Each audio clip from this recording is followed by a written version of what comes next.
प्यारे विद्यार्थियों, स्वागत है एक बार भी इस हमारी क्लास में। जो भी विद्यार्थी सीईटी परीक्षा 2026 की तैयारी कर रहे हैं दोस्तों, सीईटी परीक्षा 2026 की तैयारी करने वाले सभी विद्यार्थियों के लिए आज मैं आपका सीईटी का पूरा पेपर आपके सामने लेकर आ चुका हूँ। यानी कि आज के इस क्लास में दोस्तों क्वेश्चन नंबर 1 से लेकर है, यानी कि पूरे के पूरे हम इस पेपर में 120 प्रश्न देखने वाले हैं। ध्यानपूर्वक देखिएगा, पूरा आपका सीईटी का 23 अक्टूबर वाला आपके सामने पेपर करवा रहा हूँ।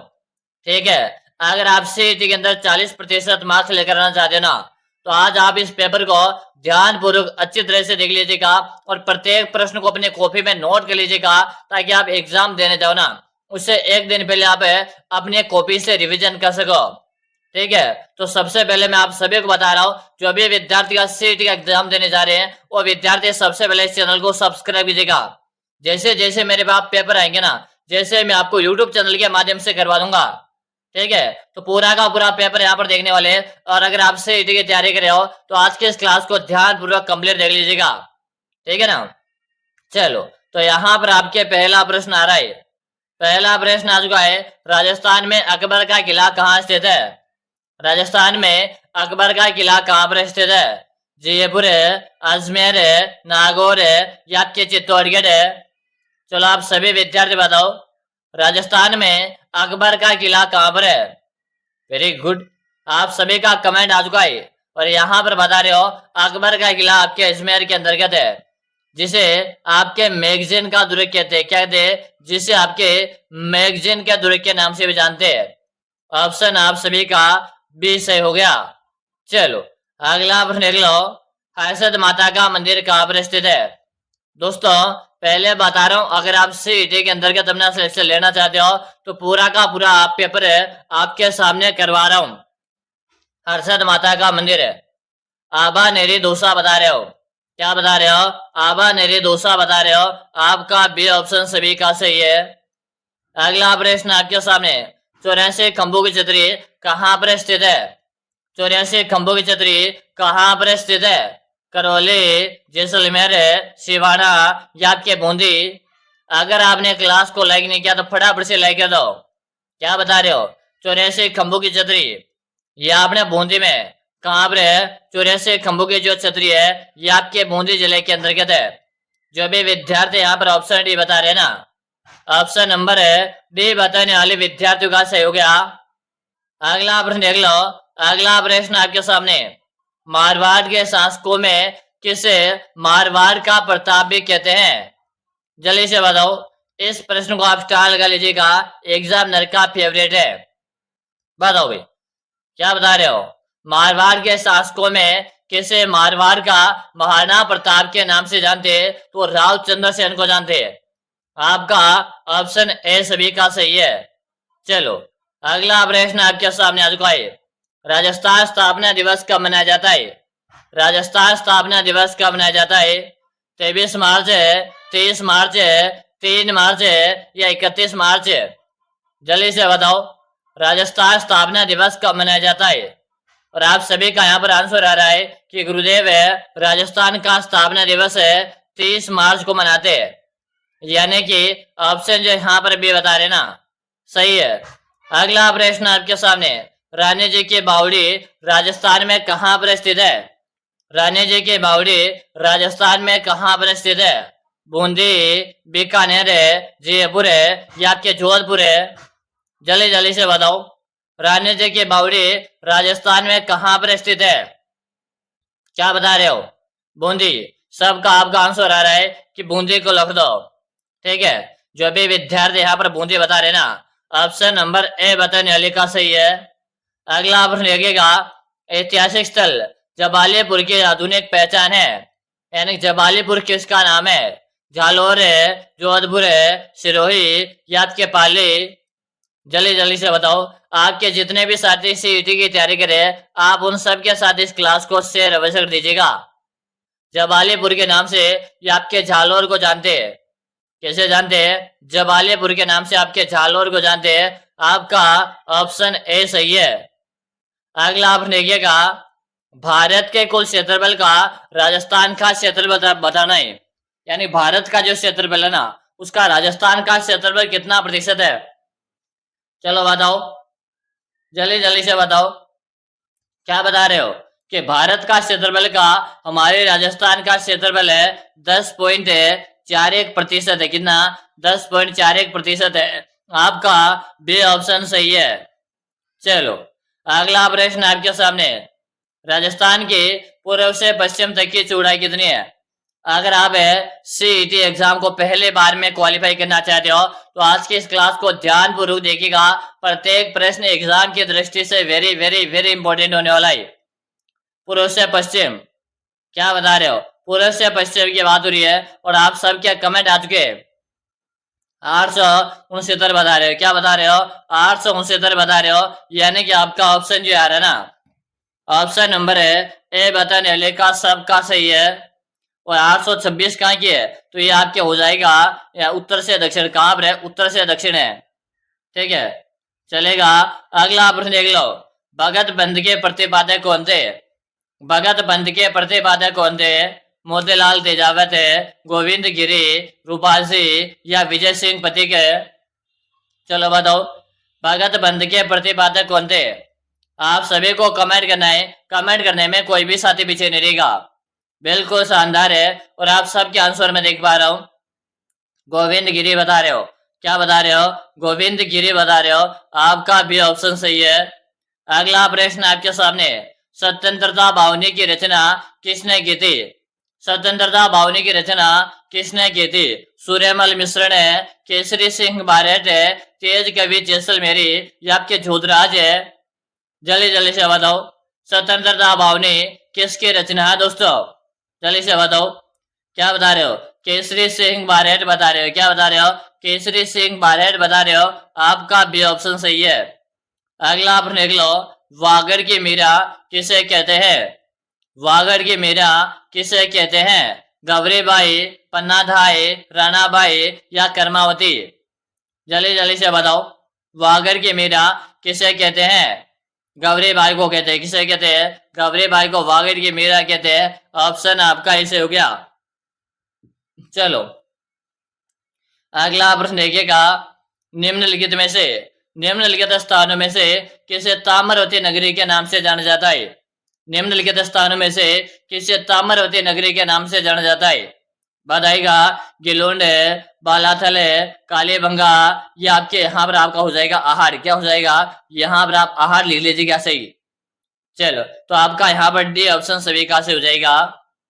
अगला प्रश्न देख लो। राजस्थान के किस दुर्ग में अब तक सर्वाधिक जोर हुई है? राजस्थान के किस दुर्ग में अब तक सर्वाधिक जोर हुई है? रणथंभौर का दुर्ग है, चित्तौड़गढ़ का दुर्ग है, मेहरानगढ़ का दुर्ग है या आपके कुंभलगढ़ का दुर्ग है? जल्दी से बताओ, बताओ भाई, क्या बता रहे हो? सर्वाधिक जोहर आपके चित्तौड़गढ़ के दुर्ग में हुआ था। याद कीजिएगा, चित्तौड़गढ़ का जो दुर्ग है ये आपके मेसा के पठार में बना हुआ है। मेसा के पठार में। निर्माण किसने करवाया? निर्माण इसका चित्रांगद मौर्य ने करवाया। किसने करवाया? चित्रांगद मौर्य ने इसका निर्माण करवाया था। ठीक है ना। और ये आपके किस नदी के संगम पर आप मुझे कमेंट करके बता दीजिएगा। अगला आप देख लो। किस दुर्ग को गुल्लरगढ़ व टोटगढ़ दुर्ग के नाम से जानते हैं? किस दुर्ग को गुल्लरगढ़ व टोटगढ़ के नाम से जानते हैं? मेहरानगढ़ का दुर्ग है, सोनारगढ़ का दुर्ग है, रणथंभौर का दुर्ग है या आपका घाघरन का दुर्ग है? दोस्तों यहाँ पर प्रश्न क्या पूछ रहा है कि ढुल्लरगढ़ बोलते हैं इसको, शायद गुल्लर ने ढुल्लरगढ़ और टोटगढ़ कहते हैं। चलो बताओ, जल्दी जल्दी से बताओ, क्या बता रहे हो? तो ये आपका गुल्लर नहीं होगा, यहाँ पर आपका होगा ढुल्लरगढ़। ढुल्लर है, ढुल्लरगढ़ होगा। बाकी टोटगढ़ रावली है तो कर्नल जेम्स टोड बना था। यहाँ पर थोड़ा सा क्वेश्चन में डाउट भी है। बाकी यहाँ पर ढुल्लरगढ़ के नाम से अपने घाघरन को जानते हैं आप। डी ऑप्शन है। इस क्वेश्चन को मैं आपको दोबारा से करवाऊंगा, इस क्वेश्चन को आप डिलीट कर दीजिएगा। चलो अगला प्रश्न देखिएगा। ईश्वरदास मोदी की हवेली राजस्थान में कहाँ पर स्थित है? ईश्वरदास मोदी की हवेली राजस्थान में कहाँ पर स्थित है? झुंझुनू, सीकर है, चूरू या आपके बीकानेर है? चलो जल्दी जल्दी से बताओ, आप सभी कमेंट करो, क्या बता रहे हो? यहाँ पर आप है चूरू बता रहे हो। क्या बता रहे हो? चूरू बता रहे हो। ठीक है ना। जो हमारे राजस्थान का सर्वाधिक गर्म जिला है, क्या है? सर्वाधिक गर्म जिला है। अगर आपसे पूछे कि सर्वाधिक गर्म जिला दैनिक तापांतर में पूछे तो दैनिक तापांतर में जैसलमेर है और वार्षिक तापांतर में आपका चूरू जिला है भाई। ठीक है, अगला प्रश्न देख लो। लांगुरिया गीत किस मंदिर पर गाए गए हैं? लांगुरिया गीत किस मंदिर पर गाए जाते हैं? जैन माता का मंदिर है, केला देवी का मंदिर है, करणी माता का मंदिर है या शाकंभरी माता का मंदिर है? बात हो रही लांगुरिया गीत की। लांगुरिया गीत है केला देवी के मंदिर में गाया जाता है और किसके द्वारा गाया जाता है? तो मीणा जनजाति के द्वारा। ठीक है ना, यहाँ पर आपका भी ऑप्शन सही है। एक प्रश्न और बनता है कि केला देवी का जो मंदिर है तो ये आपके कहाँ पर रहते हैं? आपके करौली के अंतर्गत है। कहाँ पर लाड़ लो? ये आपके करौली के अंतर्गत है। अगला प्रश्न देखिएगा, कुरंजा क्या है? कुरंजा बेबली, हाँ, कुरंजा बेबली घुंघरी केवड़ा क्या है? कुरंजा पेबली घुंघरी केवड़ा क्या है? Option A, option B, option C या ऑप्शन डी। फटाफट से आप सभी विद्यार्थी कमेंट करो और क्लास में लाइक की संख्या कम है तो आप लाइक जरूर कर दीजिएगा। बताओ कुरंजा बेबले घुंघरी केवड़ा क्या है? तो यहाँ पर आपका जो आंसर आ रहा है राजस्थानी लोकगीत बता रहे हो, बी ऑप्शन बताने वाले का सही है। अगला प्रश्न देख लो, विजय सिंह पति का मूल नाम क्या था? विजय सिंह पति का मूल नाम क्या था? रामदास है, मूल शंकर है, नरेंद्र नाथ है या आपके भूप सिंह? चलो जल्दी जल्दी से बताओ। अगर आप भगवती क्लासेज में आज पहली बार आए हो ना तो दोस्तों इस चैनल पर जाओ, प्लेलिस्ट बना रखा मैंने सीईटी परीक्षा 2026 के नाम से, प्लेलिस्ट को जाकर विजिट कीजिएगा। वहां पर मैंने आपको ऐसे की ऐसे क्लासेज करीबन 50 से 60 क्लास करवा रखी है। विजय सिंह पति का मूल नाम है भूप सिंह गुजर है। ठीक है ना, जो आपके ऑप्शन डी सभी का सही है। अगला आप देख लो, आधुनिक राजस्थान का निर्माता किसे कहते हैं? आधुनिक राजस्थान का निर्माता किसे कहते हैं? जय नारायण व्यास है, मोहनलाल स्क्वाडिया, हीरालाल शास्त्री या मोहन सिंह? जल्दी जल्दी से बताओ क्या बता रहे हो। यहाँ पर आप सबका आंसर आ रहा है। आधुनिक राजस्थान का निर्माता मोहनलाल स्क्वाडिया को कहते हैं। आपका बी ऑप्शन सही है। ठीक है, अगर आप भी यहाँ पर बी बता रहे हो ना, बी बता रहे हो तो सभी का सही है भाई, बी बताने वाले का सही हो गया। चलो अगला प्रश्न देखिएगा, केंजड़ी वृक्ष, केंजड़ी वृक्ष राजस्थान के किस लोक देवता का प्रतीक चिन्ह माना जाता है? केंजड़ी वृक्ष राजस्थान के किस लोक देवता का प्रतीक चिन्ह माना जाता है? बताओ, गोगाजी, पाबूजी, तेजाजी या आपके रामदेव जी? अरे लाडलो, कहावत आपको याद नहीं क्या? कहावत याद नहीं क्या कि गांव गांव खेजड़ी, गांव गांव गोगो? और यह कहावत आपके किससे संबंधित है? यह कहावत गुरुदेव गोगाजी से संबंधित है। चलो ये सही है। अगला प्रश्न है कि धारा धारगढ़ दुर्ग कौन सा है? धारा धारगढ़ का दुर्ग कौन सा कहलाता है? चोमो का दुर्ग है, नाहरगढ़ का दुर्ग है, सांबर है या आपके 400? बताओ धारा धारगढ़ के नाम से कौन सा दुर्ग कहलाता है? वेरी गुड, आप सभी के आंसर आ रहे हैं कि धारा धारगढ़ के नाम से यह आपका चोमो का दुर्ग कहलाता है। कौन सा दुर्ग कहलाता है? यह आपका चोमो का दुर्ग कहलाता है, यानी कि आपका ऑप्शन है सही है। अगला आप देख लो, औरंगजेब द्वारा निर्मित है बुलंद दरवाजा किस किले में स्थित है? औरंगजेब द्वारा निर्मित है बुलंद दरवाजा किस किले में स्थित है? घाघरोन का दुर्ग है, जूनागढ़ का दुर्ग है, अचलगढ़ का दुर्ग है या आपका कुंभलगढ़ का दुर्ग है? चलो बताओ जल्दी जल्दी से बताओ। वेरी गुड, घाघरोन का दुर्ग बता रहे हो। और इस घाघरोन दुर्ग की मैं आपसे बात करो, ये आपके राजस्थान का जल दुर्ग है और ये आपके झालावाड़ के अंतर्गत है। किस श्रेणी का दुर्ग है? आपके जल दुर्ग है। दोस्तों एक प्रश्न आपके दुर्ग से संबंधित आपसे पूछा जाता है, ठीक है, कि कौटिल्य के अनुसार दुर्ग के प्रकार है और शुक्र नीति के अनुसार दुर्ग के प्रकार है। तो याद कीजिएगा, शुक्र नीति के अनुसार अगर आपको दुर्ग पूछे ना शुक्र नीति, तो दुर्ग के 9 प्रकार बताए गए हैं। याद कर लीजिएगा, एग्जाम में काफी बार पूछा जाया। अगला आप देख लो, राजस्थान में नमक का उत्पादन कहाँ पर होता है? राजस्थान में नमक का उत्पादन कहाँ से होता है? सांबर है, डीडवाना, लोन करनसर है या प्रोसेस भी? दोस्तों मेरी बात को ध्यान से सुनेगा। देखो नमक के उत्पादन की बात हो रही है और नमक का जो उत्पादन है ना ये खारे पानी की झीलों से होता है। और यहाँ पर जो आपके सामने ऑप्शन दिया हुआ ये सारे के सारे खारे पानी की झीलों का दिया हुआ। तो मैं आपको बताना चाहता हूँ कि यहाँ पर सर्वाधिक जो नमक का उत्पादन होता है ये सांबर झील से होता है। कितना होता है? भारत का 8.7% नमक उत्पादन है सामर से होता है। बाकी यहाँ पर हमारा राइट आंसर डी हो जाएगा। अगला प्रश्न देखो, किस नदी को वागड़ कांठल की गंगा कहते हैं? किस नदी को वागड़ या कांठल की गंगा कहते हैं? तो मैं आप सभी विद्यार्थी बताना चाहता हूं, अगर आप सीईटी परीक्षा 2026 की तैयारी कर रहे हो, ठीक है, सीईटी परीक्षा 2026 की तैयारी कर रहे हो और आप चाहते हो कि गुरुजी मैंने सीईटी का फॉर्म भी भर दिया है, तैयारी मैंने कुछ भी नहीं की है और डर लग रहा है क्या मेरा सीईटी का एग्जाम क्वालिफाई होगा या नहीं होगा, तो मेरे भाई डरने वाली जरूरत नहीं है, क्योंकि आपके साथ आपका भाई खड़ा है। ठीक है, मैं आपको गारंटी के साथ बोल रहा हूँ, अगर आपने अभी तक कुछ भी नहीं पढ़ा फिर भी आप चाहते हो कि गुरुजी मुझे तो सीईटी में सिलेक्शन लेना ही है, तो घबराओ मत। मैंने आपके लिए एक 5000 प्रश्नों वाला एक सिलेक्शन ई बुक बनाकर तैयार कर दिया। अगर आप दोस्तों इन अंतिम दिनों में, एग्जाम नजदीक आ चुका है, आप इन अंतिम दिनों में इस 5000 प्रश्नों की बुक को पढ़कर एग्जाम देने जाते हो ना, आपके सिलेक्शन की मैं 100% गारंटी लेता हूँ। मैं आपको विश्वास दिलाता हूँ, अगर आपने कुछ भी नहीं पढ़ा फिर भी सीईटी एग्जाम को क्वालिफाई करना है ना, तो आप इस 5000 प्रश्नों की बुक पढ़ लो। और दोस्तों मैं आपको बताऊं, अगर आप सीईटी में यानी कि एसटी एससी कैटेगरी से आते हो, एससी और एसटी कैटेगरी से आते हो, तो आपको करीबन 42 क्वेश्चन सही करना है और बाकी से 40 से 48 क्वेश्चन आपको सही करना है। मैं गारंटी के साथ कर रहा हूँ, दावा करता हूँ आपको यह प्रश्न मैं एग्जाम में आराम से सही करवा दूंगा। आपको बस कुछ भी नहीं करना है, इस 5000 प्रश्नों की ई बुक को पढ़ लेना है कि गुरुजी ई बुक जो है हमें कहाँ और कैसे मिलेगा। तो देखो ये जो ई बुक है इसका नाम मात्र का प्राइस आपको लगने वाला मात्र और मात्र 99 रुपए का इसका प्राइस है। प्राइस कोई ज्यादा नहीं है, सिर्फ और सिर्फ नाम मात्र का प्राइस है। और मैं बता दूं, ये जो 99 अगर आपको ज्यादा लग जाए ना, तो 3 साल में आप देख लो, 3 साल आपको, ये 3 साल के लिए एग्जाम क्वालिफाई होगा सीईटी का। और 3 साल में आप 100 रुपए को देखोगे तो फिर मेरे पास आगामी काफी सारे एग्जाम आएंगे। तो सोचो अभी 3 साल के लिए 99 में देखो, 99 रुपए का इसका पेमेंट लगेगा, कहाँ और कैसे मिलने वाली है। तो आप नंबर नोट कर लो, 6367 है 25 है 6234। इस नंबर पे आपको 99 रुपए का क्या करना है, पेमेंट करना है। फोन पे, गूगल पे, पेटीएम है, और आपको मुझे इसी नंबर पे उसका व्हाट्सएप पे स्क्रीनशॉट भेज देना।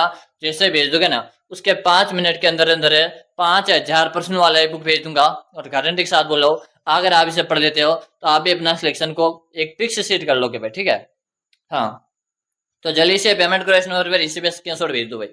राजस्थान के कांठल गंगा आपके माही नदी कहते हैं। अगला आप देख लो, किस दुर्ग को भारतीय बड़ की वाड़ भी कहते हैं? किस दुर्ग को भारतीय बड़ की वाड़ भी कहते हैं? सिवाना दुर्ग है, सोनार है, जालोर या आपका भटनेर। चलो बताओ, तो यहाँ पर हो जाएगा आपका भटनेर। क्या हो जाएगा? आपका डी ऑप्शन सही है। अगला आप देखिएगा कि नमदा उत्पादन राजस्थान में कहाँ पर होता है? नमदा उत्पादन राजस्थान में टोंक में होता है। कहाँ पे होता है? तो आपके टोंक में होता है। जो भी विद्यार्थी टोंक बता रहे हैं, ऑप्शन जो भी बता रहे हैं ना, सही है। अगला आप देख लो, दुगारी किले की चित्रकला किस शैली से संबंधित है? दुगारी किले की चित्रकला किस शैली से संबंधित है? तो दोस्तों देखिएगा, दुगारी जो किलाएं हैं कहाँ पर है? दुगारी जो किलाएं हैं कहाँ पर है? तो ये दुगारी आपके बूंदी में है। कहाँ पर है? बूंदी में है। और ये दुगारी बूंदी में है, तो बूंदी शैली से संबंधित रहेगा। यहाँ पर आपका सी ऑप्शन सही है, चलेगा। अगला प्रश्न देख लीजिएगा, संगमरमर की मूर्तियां राजस्थान में कहां पर बनती है? संगमरमर की मूर्तियां राजस्थान में कहां पर बनती है? बताओ। जयपुर है, किशनगढ़ है, बांसवाड़ा या आपके उदयपुर है? संगमरमर की मूर्तियां राजस्थान में कहां पर बनती है? चलो बताओ। जयपुर जयपुर जयपुर, क्या बता रहे हो? जयपुर बता रहे हो, आपका ऑप्शन ए सही है। अगला आप देख लो, मीरा मंदिर व पद्मनी महल कहां पर स्थित है? मीरा मंदिर व पद्मनी महल कहां पर है दोस्तों? बताओ। उदयपुर है, चित्तौड़गढ़ है, कुंभलगढ़ है या आपके नाथ द्वारा? तो यहाँ पर आपका राइट आंसर हो जाएगा चित्तौड़गढ़, बी ऑप्शन सही है। अगला आप देखिएगा, जैसलमेर राज्य का गुंडा शासन पुस्तक किसने लिखी थी? जैसलमेर राज्य का गुंडा शासन पुस्तक किसने लिखी थी? तो ये आपके सागरमल गोपा के द्वारा लिखी थी। आपका ऑप्शन है सही है। अगला आप देख लो, राजस्थान के पत्रकारिता की भीष्म पितामह किसे कहते हैं? राजस्थान में पत्रकारिता की भीष्म पितामह किसे कहते हैं? चलो बताओ, आप सभी बता दो भाई। टिकरू जी, पंडित झाबरमल शर्मा को कहते हैं, यानी कि ऑप्शन ए सबका सही है। अगला आप देखिएगा, तेरह ताली नृत्य किस लोक देवता को समर्पित है? तेरह ताली नृत्य किस लोक देवता को समर्पित है? तो तेरह ताली का संबंध आपके रामदेव जी से हो जाएगा, ऑप्शन ए सही है। अगला आप देख लो, किस लोक देवता के माता पिता का नाम है हंसा देवी और लोहरजीता? किस लोक देवता के माता और पिता का नाम है हंसा देवी और लोहरजीता? बताओ भाई किसका था, किसका था? एक तो हंसा देवी और पिता का नाम लोहर जी। चलो बताओ, ये आपका होमवर्क वाला प्रश्न रहेगा, कमेंट करके आप आंसर दीजिएगा। अगला आप देख लो, संत धन्ना का जन्म किस जिले में हुआ? संत धन्ना का जन्म किस जिले में हुआ था? तो ये आपके टोंक जिले में संत धन्ना का जन्म हुआ था। टोंक बता रहे हो, ऑप्शन बी बता रहे हो सही है। अंतिम प्रश्न है, आपके कितने प्रश्न सही भी है? 20 प्लस है, 25 प्लस है, 30 प्लस है, या 35 में से 35 आपके सही भी है? कमेंट करो, साथ में चैनल को सब्सक्राइब करो। फिर मिलेंगे दोस्तों अगली वाली क्लास में, तब तक के लिए जय हिंद, वंदे मातरम। सभी साथियों, अपने दोस्तों के साथ क्या करना है, बस इस क्लास को शेयर करना है।